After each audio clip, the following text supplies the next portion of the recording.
right, welcome everybody to Planetary Gig Talk, Tales of Music and Magic. I'm your host, Jefferson Glassy, Chief Spiritual Dude of the Planetary Gig Society, whose mission is making connections through music with the intention of bringing peace, and I think our guest today might add the words, and harmony. I'm really excited and very privileged and honored to be able to have a discussion today with Eileen McKusick. Eileen, thank you so much for being here. I think we have a lot to talk about. I'm just going to give you a quick intro based on what's in the back of one of her books. Eileen Day McKusick is a pioneering researcher in the fields of electric health and therapeutic sound.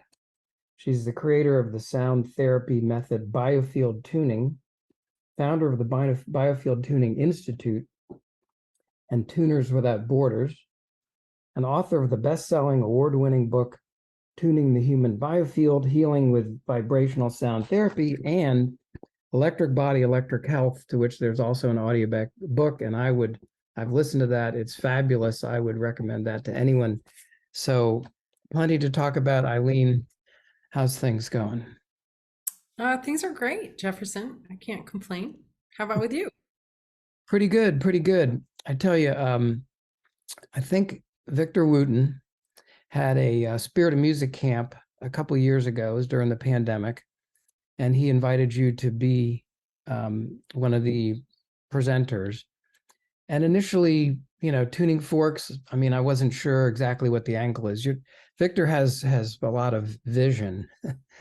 And but then seeing you and hearing what you were talking about at that time, I was just really honestly blown away by all the things that you talk about, but all the things that you've done. And I've learned in the book, you have quite a trajectory in your career, but where you've been recently with doing all the research and the study, you're really, it's brilliant, innovative. It's sort of an explanation of who we are as humans even. And so I was so happy to be able to learn about you, get introduced to you from Victor's camp. And we did a conversation with some other folks on Planetary Gig Talk Live. And recently we were both at the Spirit of Music camp at Wooten Woods, and boy, oh boy, there's some things to talk about there too. So maybe you could just talk a little bit about, without going into your whole history, which people can listen to the book or read the book for, about, how did music, sound healing, how did all these concepts really kind of come into your life, and what was a little bit of your path or trajectory for those who might not know, is how you got to be here? Well, I was called, and I was reluctant. The story. But I was first called to music when I was 20, when I received very clear inner guidance that I needed to learn how to sing.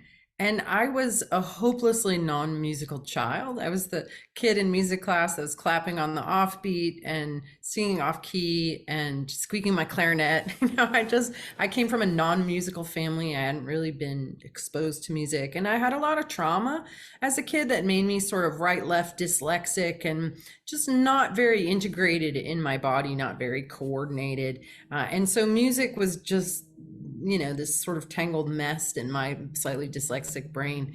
And I did a lot of plays in high school. I was always in plays, but I was never in the musicals. And I was always in awe of people who were comfortable enough in their own skin and confident enough to sing in a musical, right? It was so like leagues away from the realm of possibility to me.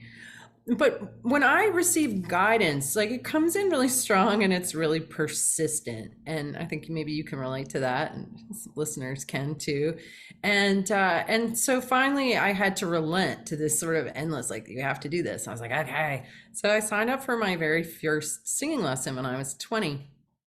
And I'll never forget this experience, because the teacher was just hitting middle C on the piano, and she's just trying to get me to go la, And I had an experience where I felt like I had hands around my throat and my stomach started churning. I started sweating. My knees started knocking, and I couldn't even make a sound. Like it took me 15 minutes to finally like croak out a sound. And then I burst into tears. And this poor music teacher was just looking at me like, oh, she just so wasn't equipped to handle it. And I came out of that being like, wow, like what is wrong with me? Like, how did that happen? Like, where did my voice go? Right? It was like I didn't have any conscious context to understand why I had such a response to that vulnerability. And kind of long story short, over the next 7 years, I had 7 voice teachers in 7 years between the ages of 20 and 27. And the first 5 told me that I was tone deaf, that I couldn't hear, and that I couldn't sing, and that there was nothing they could do with me. And for whatever reason, I persisted. I didn't quit. And what happened was I discovered when I was around 25, I started going to massage therapy school. I started doing yoga, and I started to discover like just how much freeze and trauma and tension there was in my body. In Chinese medicine, a lot of people know that the liver opens to the eyes. Less people realize that the kidneys open to the ears, and the kidneys are where we hold this sort of stress and trauma, the kidney adrenal complex. And my kidneys were just in an uproar. In fact, they weren't only like traumatized, but they were actually, one body worker discovered that my kidneys were actually like tucked up because I was pinned down and tickled like every day when I was little. And so my kidneys had somehow like squeezed themselves out of reach. And so because I had all of this trauma and tension and interference, it was blocking my ability to hear clearly. And as I started to do yoga and body work, I got rolfed and I started to relax. That was when tuning forks first came into my life. And my very first set of tuning forks I got in 1996 from a catalog. I've been reading books on the use of color and sound and music, like vibrational healing. It just made a lot of sense to me. And when I saw the set of tuning forks, I was like, oh, I need to get those. And they were the C major scale. And so what I did was I held the handle of the fork, the vibrating fork. I pressed my ear flap closed, like C, D, E, F, G, and I could match the vibration of it. So I would, and I taught myself the scale vibrationally from inside my head. And the combination of that made me really make a lot of progress with my 6th teacher. And when I got to my 7th teacher, she said, you can hear and sing fine. And I was like, amen and hallelujah. And at the time, I had a place called the Center, which was the top floor of an old mill building with the brick walls and the big windows and right on the river, just big open space. And we were hosting all kinds of classes there. We had a women's chorus and a drumming class, and I was really getting into this. And then I had a group of friends who were musicians. We started getting together a few nights a week, and I started doing making sound, like toning. I wasn't singing songs or doing spoken word. And we started to really get into a kind of groove. We didn't perform or anything, but we just kind of got together and played around and really started to pick up momentum with that. And it was really feeling like, wow, I'm really like on my path here. And then I got pregnant. And, I'm one of those people with huge amounts of energy, can just like work all the time. And that first pregnancy just like all I could do was lay on the couch. And so all of that whole world that I had created and that I was moving in just like absolutely dissolved. And I became a mom.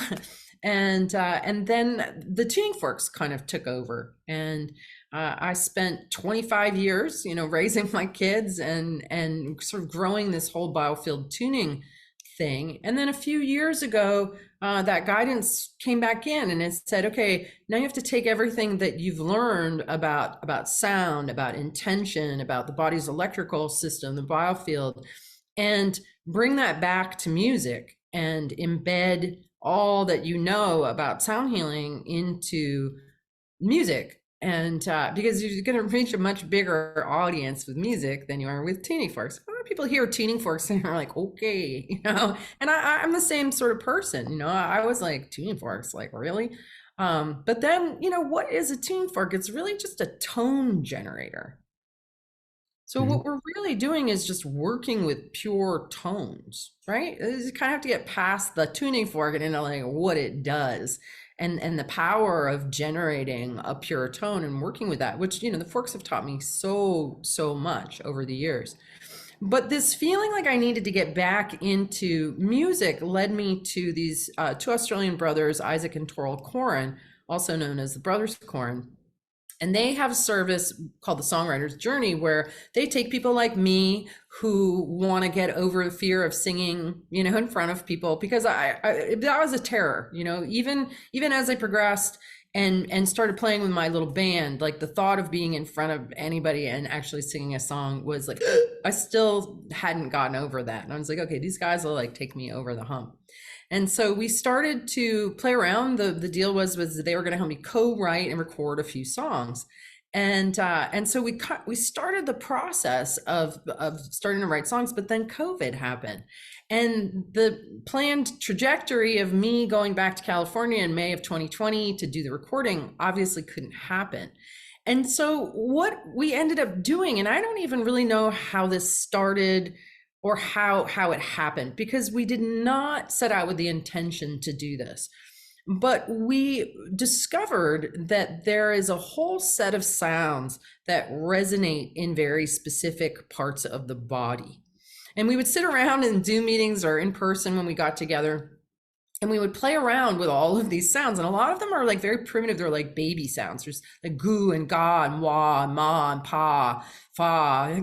They're all baby sounds, but they resonate in very specific areas. Like the sound goo, when you go goo, you can resonate it in the spine, and you can really feel it going up and down the spine. The sound gee resonates the nerves that come off the spine. And then every organ has a sound, every body part.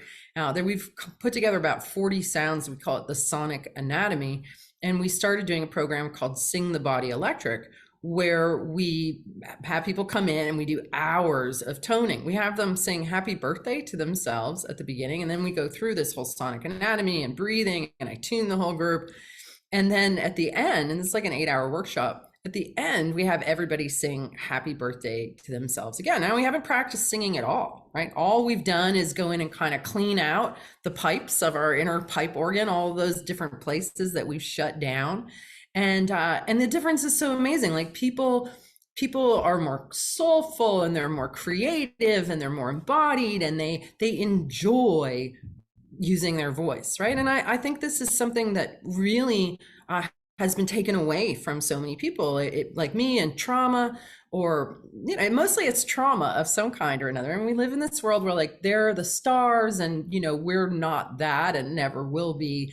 And so people don't recognize the brilliance, the power, the uniqueness of their own human instruments. So I'm really, really loving that work right now. Working with voice, because it's so immediate, it's so it's so free, and it's so liberating. And I think for me, the journey of healing that I started when I was 18 reading self-help books is really about liberation and freedom, this urge to freedom, whatever that feels like. And I really don't think that we can enter into a state of feeling like a liberated, free human unless our voice is free. And so that's what this work is really about, is about liberating the voice and liberating people to step into their own gift of enjoying their human instrument. And so that, combined with the biofield tuning and the tuning fork work, sort of like sound from the outside, working in your biofield anatomy, sound from the inside with your voice. And it's incredibly useful. It's really helpful. I think as a provider, 27 years I've had a practice treating people with tuning forks, although I haven't really much in the last few years. And really what I treat in people is stuckness. Like anybody who comes, looking for help, you're stuck. You got some kind of physical pain or emotional or mental. You can't sort it out from the inside. And this work with sound, whether it's the tuning forks or the voice or both, really gets people unstuck. It gets their electrical system back in order. It gets them moving. It gets their creative juices flowing. It gets them to advocate for themselves more, to have better boundaries, better digestion, like all kinds of stuff. Like what people are looking for, the healing, the getting unstuck, is really, really accessible with sound. Wow, it's so I just what you're doing is so important and impressive, that you really you're so curious about things, and don't just say wonder about that, but you really put in hard work and intention to figure these things out. And so, I mean, I kind of feel a little bit of that. I wasn't a musician starting out. I didn't really learn till late in life to enjoy music or even know that I could play music. So I think you're exactly right about being liberating for people, and more people who can free themselves, sort of the better off we'll be. Um, and what I had found initially so intriguing was just the way that you have really outlined almost kind of like a theory of existence. Not just the human body and the electrical aspects and the torus shaped energy field that we have and all that, but just what's out there. I mean, in your books, when you talk about the ether and plasma and other things like that, it begins to put things together. I've read a lot and about quantum physics and things like that. I don't always understand it, but they talk about dark energy and dark matter, and most of what is out there we don't even know. And when you explain it, it's like, oh well, this actually makes sense. Do you mind just talking a little bit about that aspect of, maybe not necessarily specifically related to music, but what is the ether? I mean, how does this tie into what we are, and how can it benefit us to know about it, really? Yeah. Well, I think it might be helpful to talk about plasma first, because it was really kind of a pivotal moment in my journey into this whole concept of electric health. And that is that I was in graduate school, and I was starting to work on a master's thesis. Part of, I got guidance with the tuning fork work. I did it for 10 years as a hobby. And I just worked directly over the body because, what else would I do? and I developed some neat little protocols. Like I discovered that as I passed the tuning fork over people's bodies, that the tone would change. In some places it would go really loud. In other places it would go really quiet or get absorbed really fast. In some places it would sound like it was full of noise or static. And early skeptics said to me, oh, that's just the Doppler effect, or that's just room acoustics. And I was like, I get those things, but there is actually something else going on here. And of course, what I figured out is that everything in the body is in motion. Everything in motion makes waves, and waves propagate. We're always evaporating. So we've got a little cloud of water around us. And then we have these waves of information where everything in your body is giving off waves, and it's all coming from your body's electrical system and the movement, the flow of charge through your biofield, right? But I didn't know any of that in the beginning. And so early on, I discovered that I could actually move spots that I found that were loud with the tuning fork. I called it click, drag, and drop. Like if I was scanning somebody, and let's say they said they had pain in a shoulder, I discovered that it would be loud, like where they had pain, and then it would be quiet in the energy center or the midline of the body. And then I could actually stick the fork in the loud spot, use it like a magnet, click on it, drag it, and then drop it into the middle. And it would feel like it was sucked in. And then people would be like, oh, wow, I don't have pain anymore. So that was like this little hobby practice where I'd scan people, I'd find the loud spots, I'd move them to the center. People would say things like, wow, I feel more centered. I feel more relaxed. I was like, that's cool.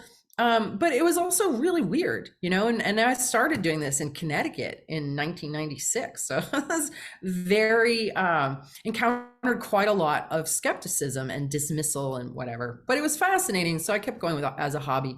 But then in 2006, I discovered completely by accident in a very random way that the person that I was treating had a loud spot 2.5 feet off of the side of their neck. And they had all this pain, pulling and discomfort in their neck and their jaw. And I found this loud spot out here. And I was like, what the heck do I do with that? But then I realized then I'd been moving everything to center. So I was like, well, I guess I'll just do that. Right. And it was the weirdest thing to like stick a tuning fork in this loud spot way off somebody's body and be like, and kind of pull it in. And then I got it to the center and went like it got sucked in.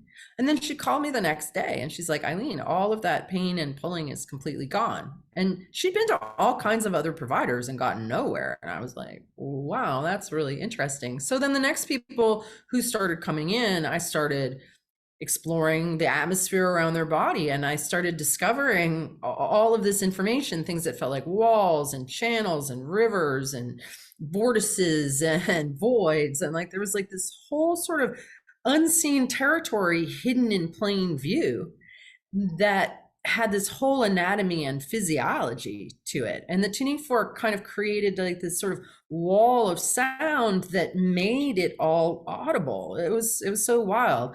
And I discovered that there was a whole language to the vibration of the fork. It was kind of like teaching myself sonic braille. And it took about 4 years to sort of map the whole area and discover like, wow, this is actually our mind. And in this model, our body is inside our mind, not the other way around. And where we go out of balance in our mind and our thinking and our emotions, then that pulls the body out of whack. So just for example, I discovered that, everybody who came in who had right hip pain had this busy mind and busy body, and they were always like thinking ahead, all these things they had to do. And they were literally pulling their biofield like off on their right side, running more magnetic charge there. Well, magnetic fields, which the biofield is, guide and inform electric current. So if you have this mental imbalance that's showing up in your right hip, then, and that is mental, but it's magnetic as well, it will pull the electric current over to that side of the body. And that's too much voltage through the wires is often what causes pain for people. So in Biofield Tuning, we do these adjustments of the magnetic field in order to get the electricity to run straight in the body. I like call myself a bioelectrician, basically rewiring people with sound. But I didn't understand it. You know what I mean? I was like, I don't know what this stuff is. I don't understand. I just didn't understand. I never knew that the body had an electrical system. And so one night, as I'm like starting to realize that it's my job to figure all this out, my son just had his 12th birthday and I'd given him some books on science for his birthday. He came to the dinner table and he said, did you know there's a fourth state of matter called plasma? And I was like, solid, liquid, gas. I was like, oh, somehow like I missed an entire state of matter.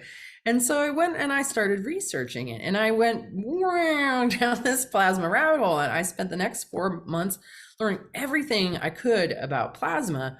And I even did an independent study on plasma for my master's degree. And it really opened up the whole world of light and connectivity, right? Our cosmological story is dark.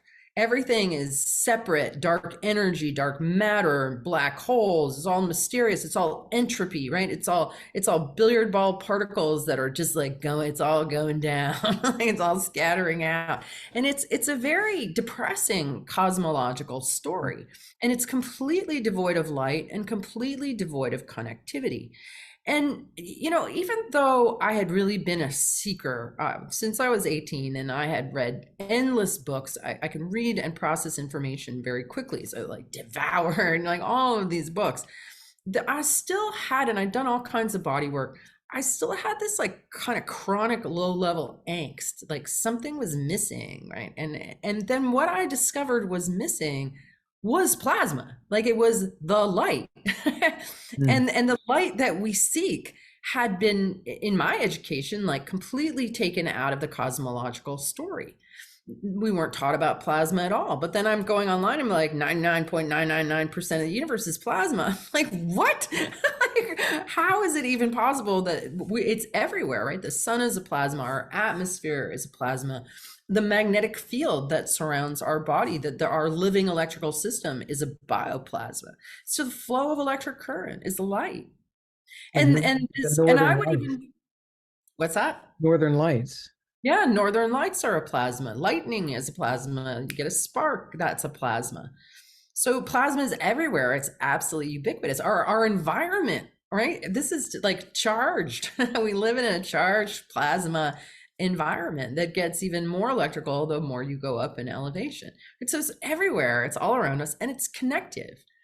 And it made me realize, like, wow, the body actually has an electrical system in its entirety. Like, we're missing the forest for the trees. We've been so taught to think compartmentalized, like, oh, my nervous system is electric, oh, my heartbeat is electric, my brain waves are electrical, my blood is carrying a charge, my bones are crystals that make electricity when they're compressed. So like, you're seeing all these bits and pieces of electricity in the body, but missing the fact that there is an electrical system in its entirety. And this is what I would even call our soul. Like, it is the biological illumination of self, that consciousness that we experience as self. When you die, your light goes out, your body's still there, but what has happened is your biofield, your body's electrical system, has gone out, right? So to me, what we call the biofield is the same as your body's electrical system. It's your mind, it's your conscious mind, it's your subconscious mind, it's where all your memories are stored. So we're told that our memories are stored in the brain, but what I found was that our memories are stored in standing waves in our biofield. And that was part of mapping the field, was being able to be like, okay, this zone is birth, and this is when you were 30, and this is related to every time you felt sad and every time you felt angry. And I can, with TeamForks, go through somebody and read them like a book, tell them everything that happened in their life, tell them, because it's all encoded vibrationally in these standing waves in the field around us. So this idea that we have an electrical system, that we live in an electrical environment, is not taught to us. And so when I wrote Tuning the Human Biofield, I was like, I have to reframe our entire cosmological story in order for what I'm doing with the tuning forks around the body to make sense, right? So that was this whole bringing in the plasma piece and the bioplasma piece. But then I discovered that I could do biofield tuning at a distance. And that was like a really weird thing, because people asked me for years, so like, can you do this at a distance? I was like, no. Like, what a dumb question. It just seemed so I was like, this is physics, it's sound waves on the body, like, I'm not doing this at a distance. But then Dr. Carl Merritt, who's an MD in California, who wrote the foreword to Tuning the Human Biofield and who helped me quite a lot with my research, asked me if I wanted to try an experiment and try doing it with him at a distance. And, I'm a scientist. I was skeptical, but I'm a scientist and I like experiments. I was like, I'm willing to give this a go. So he lay down on a treatment table in his office in California, and I pretended that he was on my treatment table in Vermont. We didn't have any open line of communication. We were just connecting through intention. And I approached the table as if I had a client there. And my standard practice is to just start combing through the field. And back then I'd comb through the whole field, read and adjust everything. And so I started going in, and much to my amazement, the same pattern that I would find if there was a body there was there with no body there, which just completely blew my mind. So I went through and I took notes, all the things like, you have inflammation here, this organ isn't working, your mom had this personality, your dad in the ages this were difficult, you had a head injury when you're, like all the things that I'd learned to discern from this sonic braille language. And then we got on the phone and I went through my notes, and he was like, Eileen, all of that is exactly correct. And I felt a state change, like I feel lighter. And he tested his blood sugar before and after and noticed a noteworthy change. So that just blew my mind. I was like, well, how is that even possible? Right. And I think, a lot of this, the spooky action at a distance and the attempt to explain it is often the concept of quantum entanglement is used. But I don't really find, like you said earlier, like the whole quantum thing is like really hard to understand. It doesn't really make a lot of sense. And I know that like true quantum professionals, engineers and stuff really get a bee in their bonnet when people like Deepak Chopra talk about quantum healing. Like they really can't stand this sort of new age latching on to misrepresenting quantum. And if you go and you look up the definition of quantum, it's not useful. It's like the definition is really tiny. It's like things that are really small. I'm like, well, how is that useful in any way, right? I mean, so much of what I'm always looking for is information that's useful, that shines light on something, that gives you an aha, that makes dots connect and lights come on, right? And I just never felt that way. Whenever I tried to go into quantum and understand, I felt like I was traversing a swamp and I got nowhere. And I was like, well, this isn't useful to talk about it in this way. So, and I also find that like it kind of leaves out the ether. So what is the ether, right? So this is the fifth state of matter, or really it's the first state of matter, because it's what all of the other states of matter come from. And fundamentally, I love the definition. It is a luminiferous ocean of clear light. It is the substrata that through torsion spins itself into plasma, into the positive and negative charges. And then it's this whole dance of the positive and negative charges and light spinning itself and spinning itself that gives rise to the world that we see, which appears to be solid, but that solidity is in effect an artifact of our perception. That ultimately it's all just a field of light and information, and it's all ether. So the ether spins itself into plasma, and then the plasma joins up and it creates gases and then liquids and solids. But ultimately, it's all one thing. It's all this fabric, and everything that ever is, was, or will ever be is present in the ether. It is the substrata of life. It is the essence, the quintessence of where everything arises from and then falls back into. And because the ether is all one thing, it has immediate self-awareness. Nothing needs to travel through it. So if you, Jefferson, exist outside of you here, right? And we can identify you in the space around you. I can find your memories. I can find your mental habits and proclivities, your desires, all these things. If I can find you out here, where do you end? That's a good question. I guess you don't. We're all connected. You don't. We're all connected. We're all connected. We're all connected to the ether, to the one, instantaneously. So after I worked on Dr. Merritt, then the next person was my friend Brendan Murphy, who's in Australia, really brilliant guy. And I met Brendan because he had written an article about the ether that I came across when I was doing research for my thesis in my book. And so Brendan and I became friends. And so I'm like, okay, let's see if I know that it works from Vermont to California, but will it work all the way to Australia instantaneously? And it did. And I was able to tune in, read and adjust his field, tell him all kinds of things about himself. We weren't in contact. And I was like, wow, okay, so this is like instantaneous.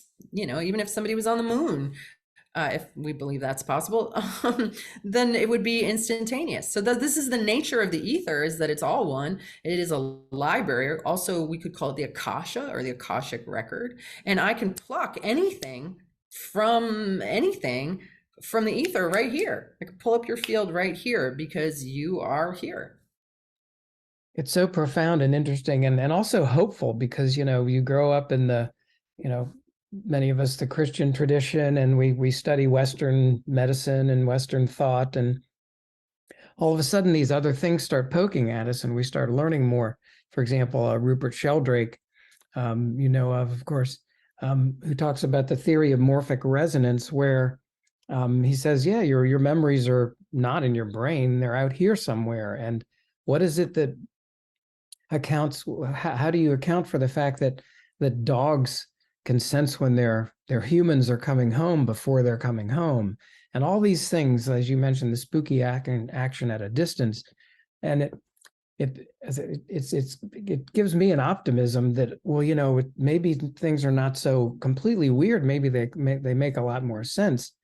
So, in the context of music, I'd like to just talk for a moment and ask, maybe we can talk about this together. Well, if you could talk about this from your perspective, the beginning of Spirit of Music Camp, Victor Wooten's Spirit of Music Camp. Just one of those moments. Victor is an amazing. If anybody out there doesn't know him, he's 5-time Grammy Award winner with Bela Fleck and the Flecktones. But the way I came into all of this was his book, The Music Lesson, and his book, The Spirit of Music, which he turned into audiobooks, soundtracks for books, which is such a great thing. And there's more to talk about there too. But so, Vic there's a camp, Wooten Woods, out about an hour west of Nashville in Tennessee, out in the woods near the Duck River. And he's had these camps there for many years, bass camp, bass nature camp, music nature camp, because, Vic sort of sees the connection in all these things. And I had gone a couple of years to Spirit of Music Camp before the pandemic. And this fall, there was one, the first time back in a long time. And you were invited to be a presenter. And I'm like, oh my God, this is great. And and so I was there for a couple of days at Theory of Music Camp, and we had a little tribe of people were trying to learn some theory, and then I guess it was Thursday of that week we started Spirit of Music Camp, and I remember seeing you and hearing you comment as we were getting started about, boy, there sure is a high energy level here in this room, in this big barn where we all were. And, you would expect in a way that Vic would come out and say, well, welcome to Spirit of Music Camp, but no, he comes out and he kind of just says, quiet down, everybody. And then you came out with tuning forks and just started hitting your tuning forks. And so we're all quiet and we're really paying attention. And I don't know, maybe this is where, do you take over, or how do we tell this story? Yeah. Well, it's an interesting story. So Victor came up to me just as everybody's gathered, right? And we're getting ready to start. And he says to me, go out into the audience there, walk around the barn and pick someone. And I was like, what for? And he's like, I'll tell you later. He's like, just go pick somebody. So I went and I took a circle around the room and I picked somebody at the very back table. I didn't know the guy, but for whatever reason, he just grabbed me. So I came back and I told Victor who it was. And he said, okay, this is what I want you to do. He said, I want you to start playing your tuning forks. And I want you to very consciously direct the energy of the intention of the sound to that guy in the back. Now, don't look at him more, like don't let on, that you're sending energy to him, but I want you to just hold that attention and send energy to him. And I went over to my friend who was there with me and I explained what was going on, Robin. And I was like, Robin, what if this doesn't work? Like, this is not a very good first impression to make, with that, because I had never been there before. And so, but Victor had told me about this before, that he had done this at previous camps and that it had worked. So it wasn't, so I knew about it. It wasn't completely throwing me in the deep end. So I did. And I just, got my first, didn't say anything, just started off the whole program and just very consciously sending to him in the back. But what was really interesting was that there was another guy on the other side of the room about halfway through, Mateo. And Mateo was so excited to be there, and he was so happy to be seeing me. And so Mateo was just like sending me all of this energy. And so I couldn't help but like it was almost like he drew it out of me, like a few tendrils of energy went to Mateo, even though I wasn't trying to. It was just that he had so much charge, he was attracting it. And so when I finished, and I only did it for a few minutes, Victor said, "Will one person in the room stand up?" And the guy in the back, Brian, right? Yep. Brian shot up out of his seat like a rocket, like a rocket. He was just like, boom. Yeah. And then Mateo stood up after him more slowly. And I was like, wow, well, I didn't know this, but Victor had written Brian's name down on a grease board facing the other direction up on the stage. So when Brian stood up, Victor turned around the board and it had Brian's name on it. It was so amazing. I was kind of perceiving what was going on a little bit. You were talking with Vic, and then you went over there and whatever. But I talked to Brian later, and he said as soon as the tuning fork started, he felt like a lightning bolt in his chest. He just felt something coming at him. He didn't really even know how to talk or breathe or what to think. But as soon as Vic said, "Does somebody want to stand up?" He said, "Oh yeah, this is me for sure." And it was very profound when everybody realized that you were sending this intention to Brian. So then we did a few more things, and you were involved in this one too. So I'd like to talk about it a little bit as well. So because it relates to the same thing. And so we were up, and part of the group was up on the stage in the barn, and it was a kind of a tight fit. Maybe there was 20 people around on the stage, and we're all trying to fit in our chairs, and we have instruments, and Vic says, "Okay," to the person to the left of him, and I ended up sitting right next to Vic, and you were next to me, and Robin was on the other side of you, and then Gregory was on the other side. So Vic says, "Okay," to the first person, "just play 3 or 4 notes, but keep repeating it." So it was dun, dun, dun, dun, dun, dun, whatever. The next person, he says, "just add 3 or 4 notes, doesn't matter what key or anything."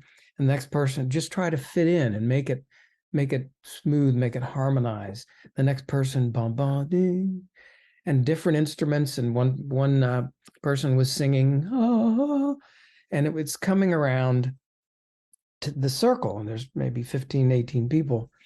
And as soon as they start making the first people started playing, Vic leans over to me and he says, "Pick somebody, and when it comes time for you to play with intention of sending that to the person. Don't look at them or anything, and just do that." And I'm like, holy smokes, what am I doing here? So in addition to thinking of, what 4 notes am I going to play? How are you going to, fit in? I'm thinking, who do I send this to? And I thought about this, and then I thought, well, Robin is new, your friend Robin, and maybe I'll just try to send it to her, make her feel welcome. I don't know why I picked her.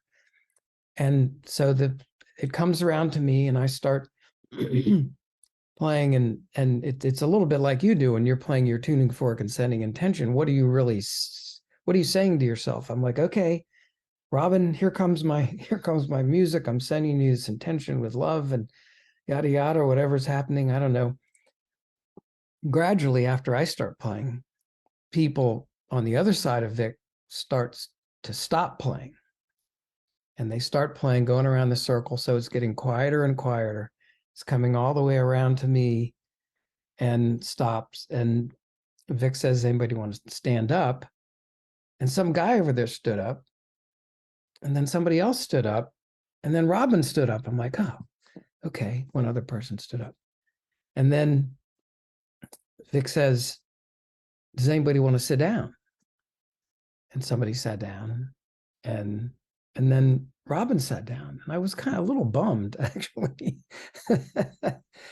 And finally he says, "Okay, Jefferson, who did you pick?" And I said, "Well, it was Robin." He said, "Well, that's pretty good. It was close. There were just a few people. Some people felt it." And so I'm really curious. Later on, I'm like, I go up to Robin because I'm like, did you feel anything? Was there anything, was anything going on? And she says to me, I quote, I fucked up.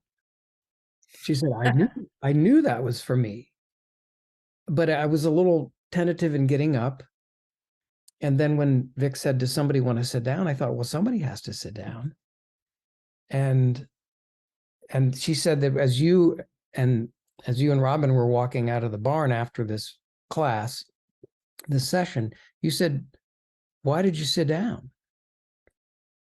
And it just occurred to me, I mean, she felt it, whatever it was I was sending, but you felt it too.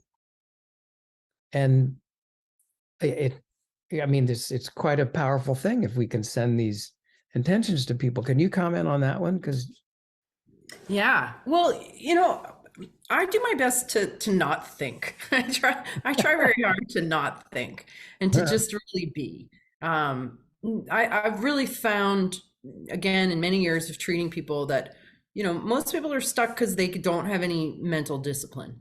And their mind just goes and goes and goes. People have multiple voices in their head. They're the inner critic. There's attack and defense. There's guilt and shame. There's a whole lot of noise going on in most people's heads. And so because I've spent so many hours, like I used to work 40 hours a week doing tunings, listening, right? I put my brain into an alpha brainwave state where I'm just really deeply listening to the overtones, the undertones, what I feel in my body, like very, very present, very quiet inside, and very much paying attention.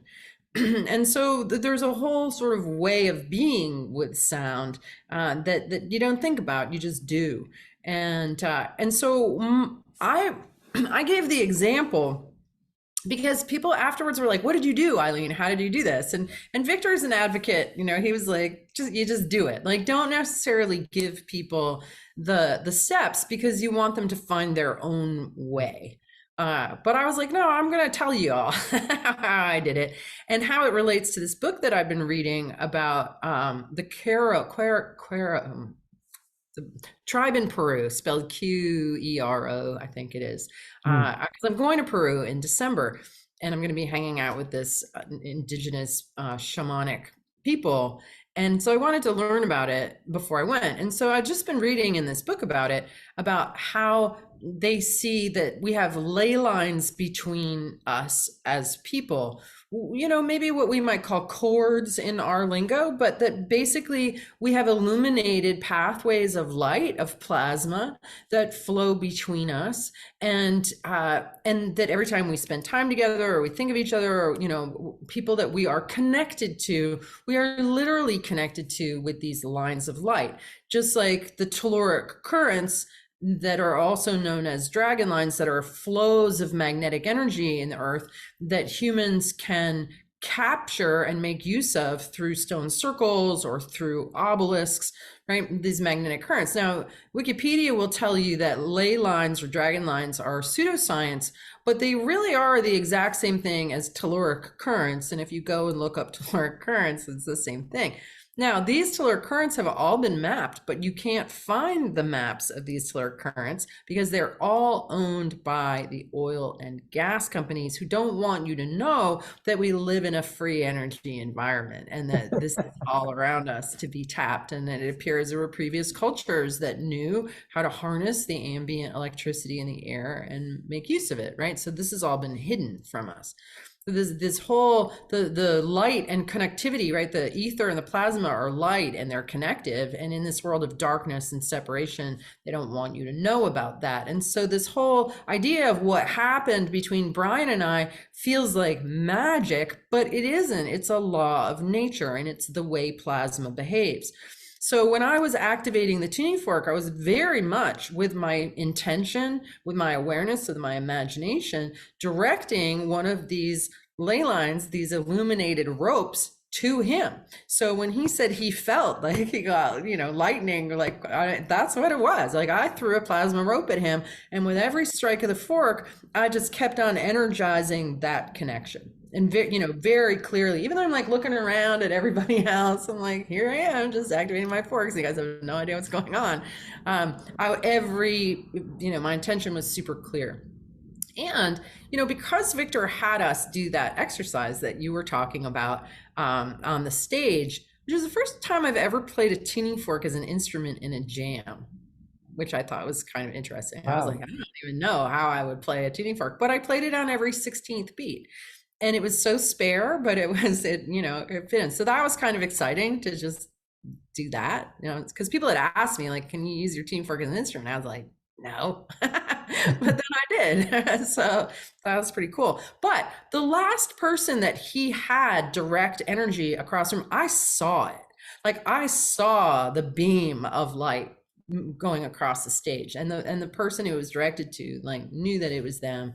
So this is plasma. This is, and how we can direct plasma very consciously with our intention, and how we can augment and strengthen that by adding sound and music to it. So it's plasma because the ether is sort of the underlying, and the plasma is more the, I don't know, I don't even know what to say, but The movement. that would be the movement. So this also happened at the same time. We're up on the stage, and after a couple of these, Vic asked somebody, does anybody want to try it and play something for somebody? And Rachel stood up with her trumpet and played. And when it first happened, she's very powerful, and she played that trumpet. I was like, wow, this feels, is this me? I don't know. And so she played for a while.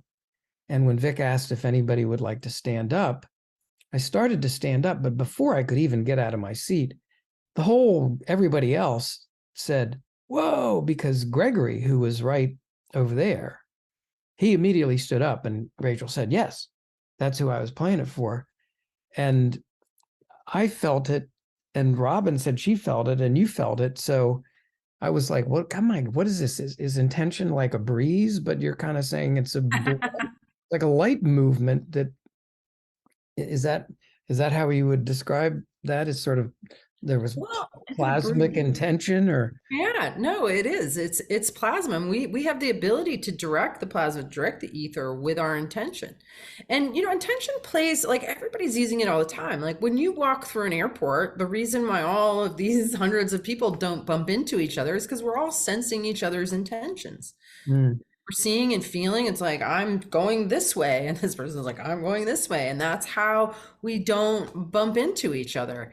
It's the same kind of energy that we are perceiving through our eyes, that this sort of magnetic, intentional projecting that we see and sense. And so people are doing this all the time. They just aren't doing it consciously, and they don't even really realize they're doing it. So when you take this whole ability to, like, throw intention, right, to really cast intention, and you do it in a very focused way, what is your attention but your field, which is electric, which is a plasma? It makes so much sense. And it's also, again, to me, the purpose for starting the Planetary Gig Society was to make some positive changes somehow, maybe through music and understanding music. And our focus is not on, how you learn to play, but what is music and how does it connect us and all these kinds of things. So you posted something on Facebook just the other day, I think, and it related to, I can't remember, but the words that come to mind are sort of collective intention. I might have said, so how does this, you were saying something about prayer. And I said, well, if we know that, referring in my mind to what we did at Vic's camp, if we can have intention and direct it somewhere and it can be felt, then shouldn't we be able to be pretty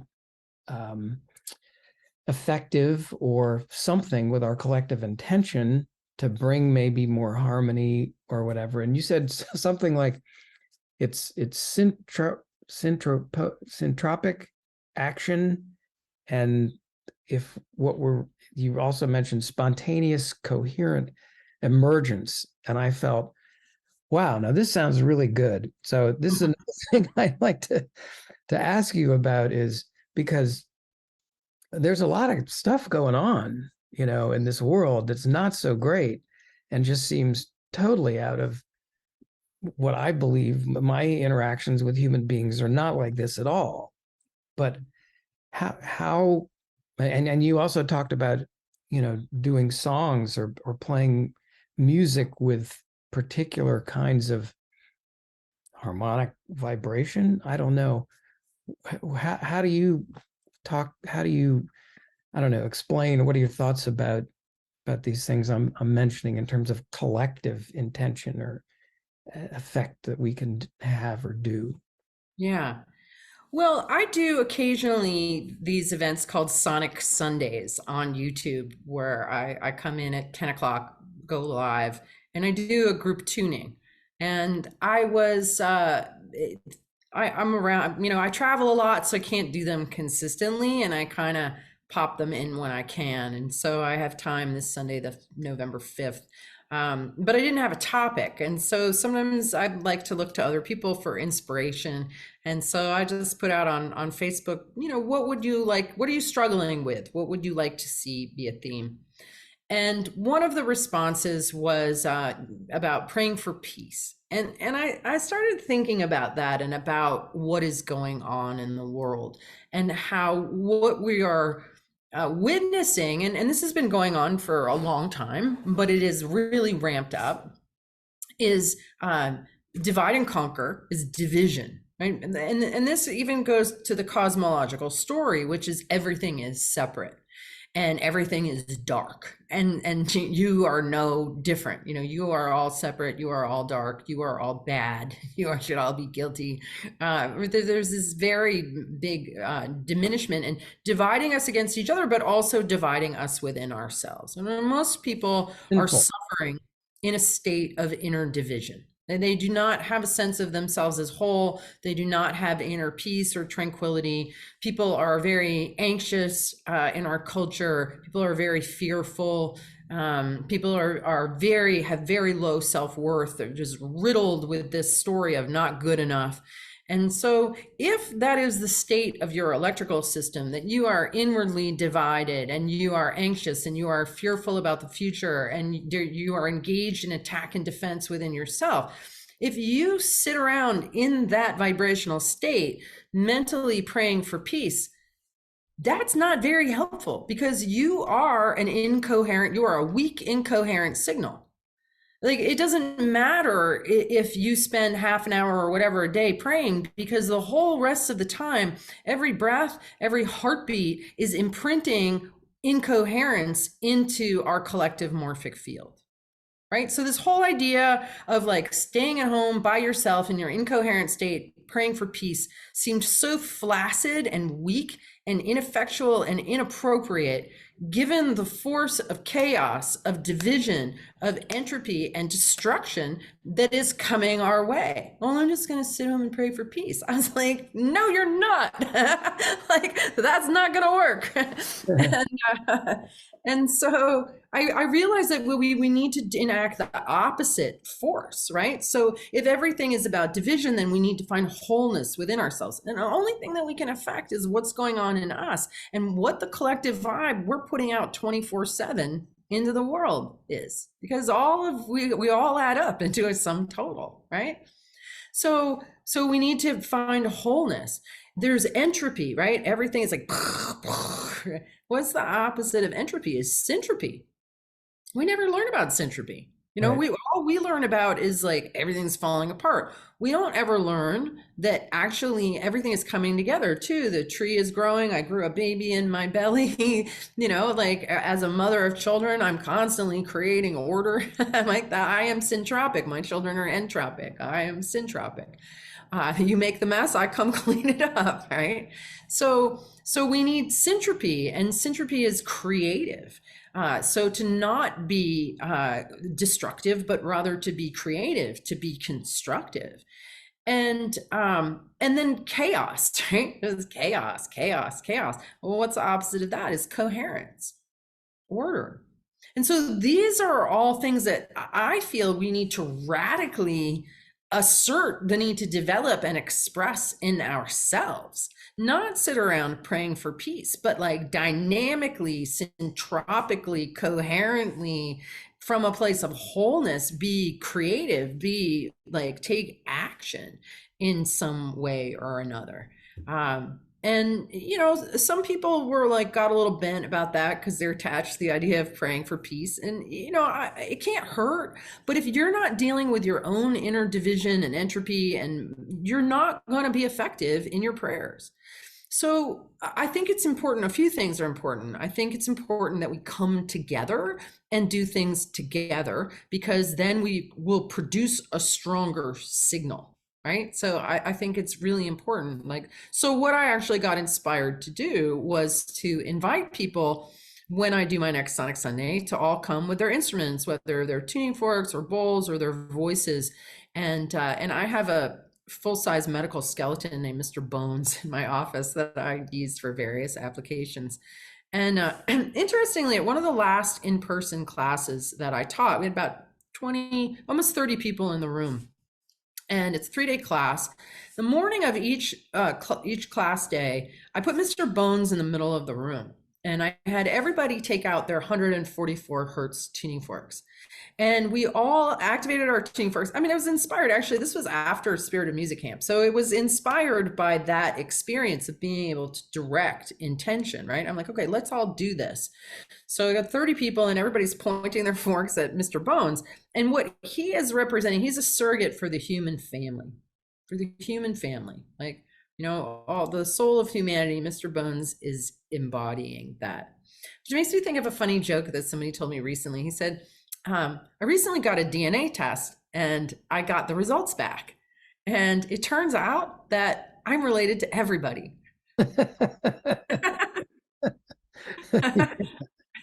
So yeah, right. I mean, it's true. Like, we are a human family, and like most individual families, we are dysfunctional. We don't know how to get along. I mean, what's happening in the Middle East is a willful failure of diplomacy.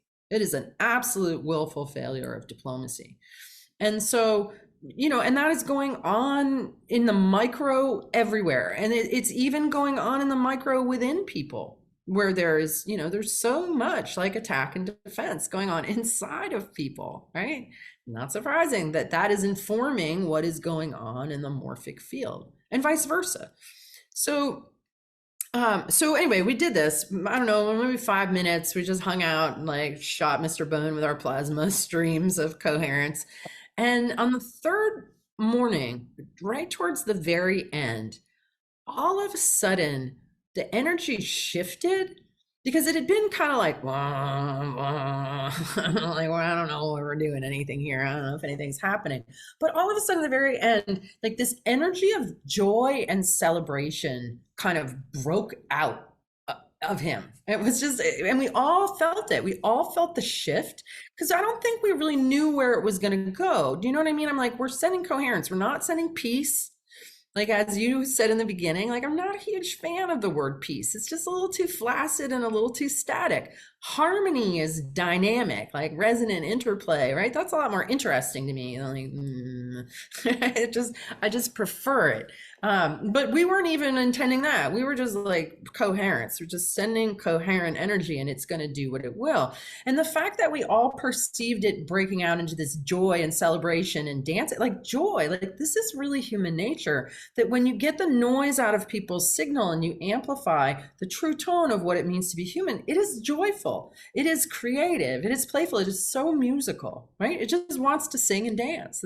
This is our human nature, is very much that. And that is such a big part of what has been taken away from us. Like I said earlier, our ability to sing, our comfort in dancing, the fact that humans historically have always done this together. And now, especially since COVID, I mean, music took a really big hit during COVID, and this ability to be together and to sing. And people feel guilty for having a good time, for laughing, for dancing. Like, there's this so much shame and guilt and woe and doom, that this whole idea that you might still be at liberty to sing and dance and feel joyful, it almost feels like a sin to people.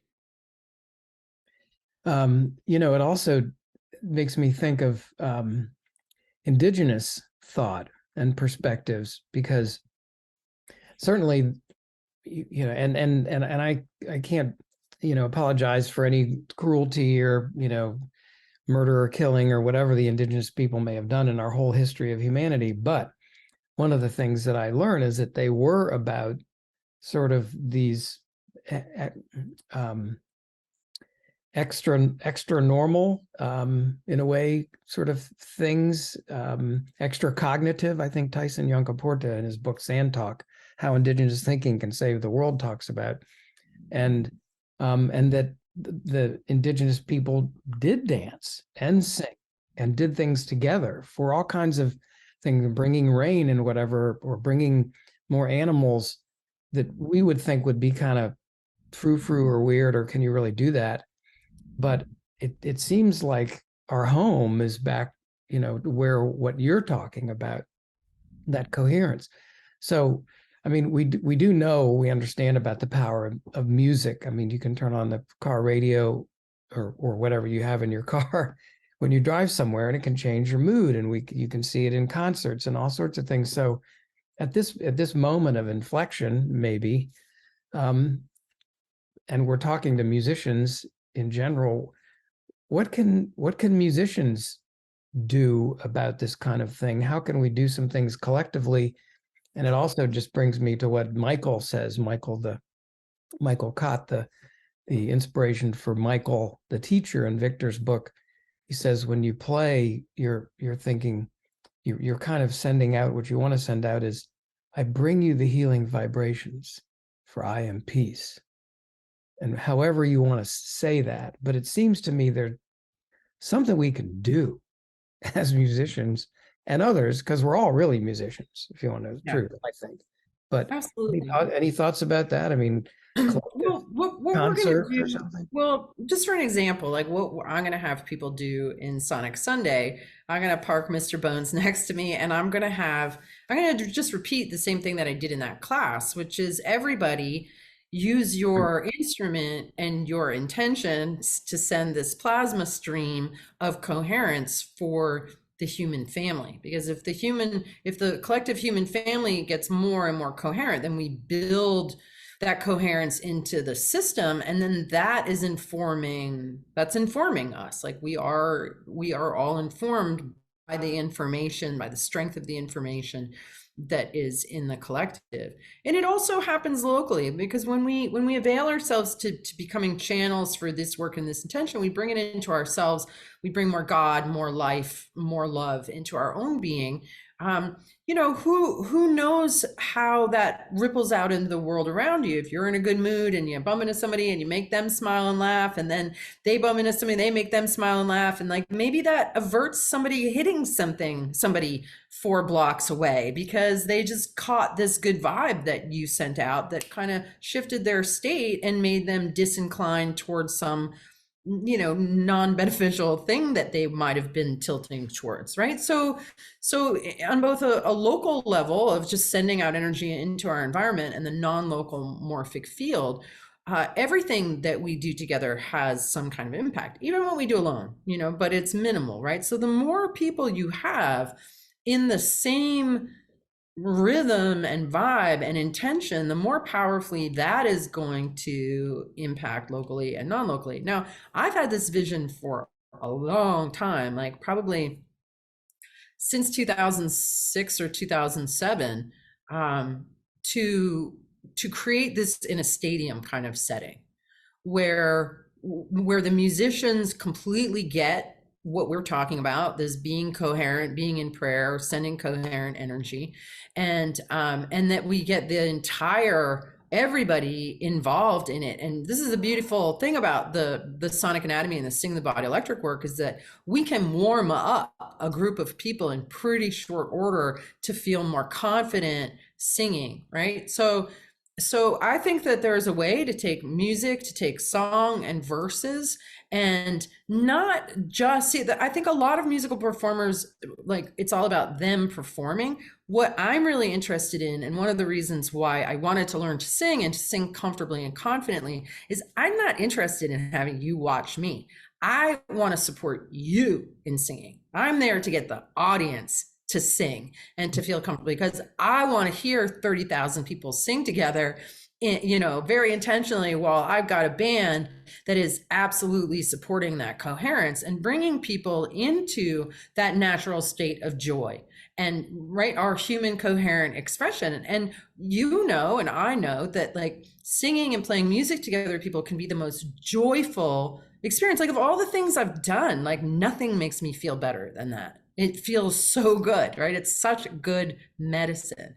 So music is the medicine, but I also think like it's really important to involve and engage the audience, right? There's a great line from Joseph Wooten. I don't know what song it's from, but I actually saw the Wooten brothers here in Vermont last month. And the line is, everybody's waiting for the hero, but the hero is in everybody. And that is where our salvation comes in with the return of Christ consciousness isn't in just one person, but in the arising, the awakening, the dawning of the light in all of us, and us recognizing that, just how powerful and connected we are.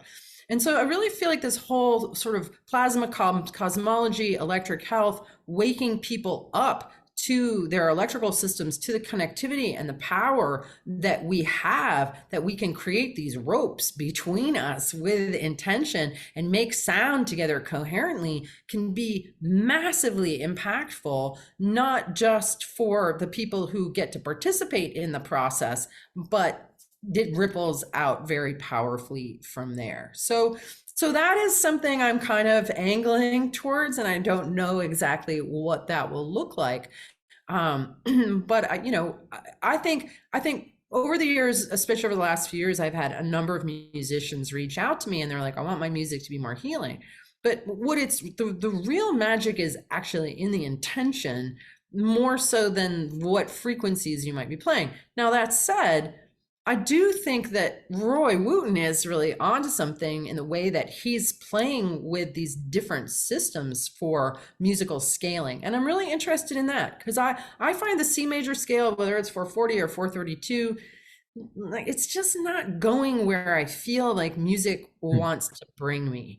I feel like there's a whole sort of extra dimension or more of what it means to be human that's just waiting to be unlocked with the right set of tones, the right scale. And I think it's something maybe we've never heard before, or it's ancient and it has been lost. So I think if we combine intention with this very sort of mindful, like I describe it, now I'm not a musician, I don't know music theory, I can't really read music. And I think because I'm not a musician, I'm not as attached to the Western musical scale, because a lot of people are so inside that box that it's really hard for them to think outside of it. But I described it as it is to the regular scale as 3D chess is to regular chess. Like there's some kind of extra dimension in this particular canon of musicality that I think has the potential to really unlock a whole lot of human potential that we've been denied access to. Well, that makes sense to me. It's a great vision. We have this Planetary Gig Society, and it's another story, but we sort of set up this council of music shamans, and just to try to discuss things that are a little outside the box when it comes to music, maybe that can help. And one of the Wooten Woods guys, John Tinger, he sent me a message and said, well, Vic has this focal dystonia with his hand, which he talked about a lot at camp, and you know about it, and that's how you got introduced, or Victor found you or something, because maybe you could help heal that. And anyway, John said, what if we, Saturday morning at 10 o'clock, what if a bunch of us just played to help heal that, Victor's focal dystonia? And I thought, well, I've had trigger finger, and a lot of people have had other issues, repetitive stress type things from playing. So maybe we could direct our intention to that. And I guess it's a little bit like distance tuning or distance Reiki or something. And I don't know what you think about that particular concept, but it sounds similar And it sounds like that's something maybe we could do some of those kinds of things. Yeah. Well, did you tell Victor? Like, did he have a heads up that you guys were all sending energy to him? Well, I did tell him because he came through DC with the brothers, and I told him we were going to do this. I didn't give him a specific time or anything. I don't know if we healed him or not yet, but it all does kind of make sense. And so I think it's something for musicians in particular, but more anybody to think about the effects that we can have. And I really like your concepts of the syntropic action and I wrote it Oh over here. yeah, I'll tell you about that. Spontaneous coherent emergence. Right. Spontaneous coherent Spontaneous coherent emergence. emergence. Okay, so what that is in cymatics, right, Mhm. which is the study of sound made visible. One of the traditional ways that people have observed how these different patterns that are created is with something called a Chladni plate. So it's a flat black metal plate, and you sprinkle salt or sand on it, and then you put a speaker underneath, and you play different frequencies. And so you put in a particular frequency, and a pattern forms. And every time you play a specific frequency, that same pattern forms in the standing waves. So you can see this pattern. And then when you change the frequency, the pattern dissolves into chaos, and then a new pattern spontaneously arises, like in its full completeness. So it's like you have a pattern, and then change happens, and then you have this descent into chaos, and then suddenly you have this spontaneous coherent emergence. Mhm. And so while we are in right this time of chaos, of a world breaking down, an order breaking down, the frequency is changing, and the pattern is going into dissolution. But that means that what appears to be chaotic is not, because it is destined to reform in this new order, right? So I feel in people like that new order arises in us, but we have to be ready, willing, and able to go there, right? My husband, who is a very like kind of regular guy, never religious or anything like that. He said to me a few weeks ago, he said, I can't believe that I am saying this, but we just need to get out of the way and let God do this. And I'm like, yeah, yeah, we do. And so to me, that is that spontaneous coherent emergence, is just surrendering to how life is seeking to move us, and being free enough to be moved that way, right? Because being free isn't like living the life of your dreams, or being free to live the life of your dreams isn't about like what you think you should do. It's like the universe's plan for you, if you can just surrender and go with the flow, is so much greater and better than anything you could ever imagine, right? So that's what true freedom is to be free enough to let God, or let the pattern or the movement of life move you into this spontaneous coherent emergence. And I think that music can absolutely play a role, right? This whole sort of like, why am I so moved to liberate people? That they're free in their expression and their movement, and they're unstuck, is because we have roles to play as the new order seeks to arise. And I also think that, like in the Aquarian age, where everything, right, the symbol of Aquarius is waves, like it looks like electrical waves. That the notion of plasma, of ether, of the illuminated, connected, living light that we are made of and bathed in, is going to dawn on people kind of like all at once. Like I think there's going to be this sort of big revelation about our electrical nature that is going to happen very rapidly, and that is a real game changer. Because once people understand that they're electric, that they're connected, that we can throw these ropes to each other, that we can strengthen them, like I just see this whole like grid of those of us who are here to do this work, like connecting, lighting up, and really informing the collective in a very conscious, connective way, that this pattern of connectivity will like whoop, just spring up and have an impact. That's just sort of my feeling into, where we're going with this. And that's the sense of it. And I think that, people watching this podcast might have a role in that. And what does that look like? Are you the one that's supposed to organize it? Like, how is this going to happen? I don't know. But I do feel like, it's necessary that we wouldn't all be here. I know so many amazing humans that are here right now had the really good fortune of this past year going from one incredible event after another, where the outcome of the event was so much coherence in the group. And this is in the Biofield Tuning community. Even that was our experience at Spirit of Music Camp. I was involved in several sound healing retreats. Like every single event with amazing people came out with just so much coherence. So this is happening. This is already building. Yeah. And, from my personal perspective, part of it is just being open to it. After I realized that, oh gosh, music, after, reading Victor's books, etc., music is a real path to peace. And, this concept of the spirit of music, I literally said, okay, spirit of music, and you could say God or whatever else, but hey, whatever I can do, just let me know. And here comes Planetary Gig Society. And it was the same thing. And when I decided I wanted to do an audiobook, because I had to write a book first. And I just said, okay, Spirit of Music, here's another thing I'd like you to help, flow through me and help me do is write this book. And it happened. I mean, from writing books, sometimes you don't know where certain things that you wrote came from. And that was particularly the case with this book. And I do want to thank you because I asked you if you would read it and write a few words, and you did, which was amazing and great. And it's on the back of the book. The book's out. The audiobook is out. It's just about out. It's not on Audible yet, but I'm really excited about it. And I want to thank you for your confidence in that. It's called Fonging for the World.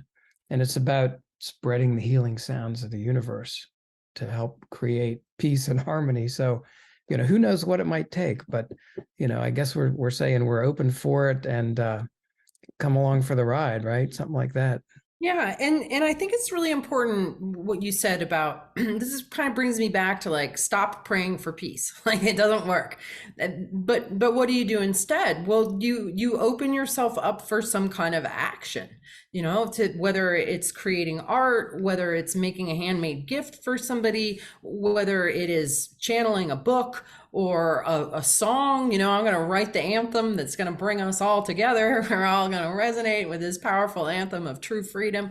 Whatever it is, like ask to be a vehicle for action that is effective. Even if it's only effective to one person, that is still way better than just sitting home by yourself praying, right? And like make those prayers be use me to do your will, to bring coherence into the world, to bring more harmony, to free the humans, and then act on it. Allow yourself to be moved. I think this is what I was speaking to in the spontaneous coherent emotion emergence, that you have to be willing to be moved and to not be afraid, and to also to feel worthy of whatever it is that you are being moved to. Because a lot of people, their own false story of unworthiness gets in the way of them being able to step into whatever glory or accomplishment or amazing thing might be their job, but they're like, oh no, that's too grandiose. Yeah. Oh, perfect. Well, thank you. Okay. This has been great. I was, after Spirit of Music Camp in particular, I really wanted to have the opportunity to talk with you about some of these things. It's really fascinating. I also I'm going to Brazil to go to the rainforest for some ceremonies. And they say, I don't know if you met Marshall at the Spirit of Music Camp, but Yeah. he has done quite a few of these ceremonies. And I said, what's the connection is there a connection between music and the plant medicine? He said, the music is the plant medicine. Yeah. So you know, Yeah. maybe we'll have another conversation about that at some point. Right. Well, I'm going to Peru to enjoy some plant medicine myself. So see what comes out on the other side of that for both of us. Yeah, see what the plants have to say. They were here first, you know. Yeah. Yeah. And they speak the same vibrational language that we do. You know, they have the same signal for fear that we have. Like they understand, I'm looking at my plants right here, they understand how I feel because their vibrational language is the same. So, you know, and what is the vibrational language but a music? Yeah.